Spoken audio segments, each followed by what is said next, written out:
این مرد 65 ساله که غلام سخی نام دارد از مدت 20 سال بدین سو در قریه زدرانی ولسوالی چهاردره ولایت کندوز زندگی میکند که در اصل از ولایت کنر به این محل مهاجرت کرده است. وی میگوید که در مدت 48 سال گذشته بیش از 2000 گشتم را که از نوع خزندگان میباشد خورده است. وی با حضور چندین نفر از اهالی منطقه همزمان 3 عدد گشتم را بلعید که به گفته خودش در یک روز بیش از 50 عدد گشتم را هم بلعیده که خوردن گشتم به یک نوع غذای دائمی وی تبدیل گردیده است. وی میگوید که پس از خوردن عدد گشتم مزه تلخی را احساس نبوده هم و هیچ گونه تاثیر منفی را بالای جسم وی تاکنون نگذاشته است. غلام سخی مدعی شد که وی در این مدت مریض نگردیده و حتی یک بار نزد دکتر مراجعه نکرده و یک قرص دوا را هم نخورده است. وی گفت علاوه بر این با نوع ادویه یونانی که از علوفه کوهی و از چکیده گشتم ساخته می شود چندین نفر را که مبتلا به بیماری پیس گردیده بودند مداوا نموده است.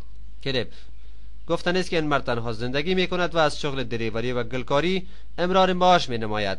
با گفته خودش در موقع تفریح گاهی با نواختن دوتار خود را سرگرم می سازد. محمد قاسم نصراللهی، تلویزیون آریانا، ولایت کندوز.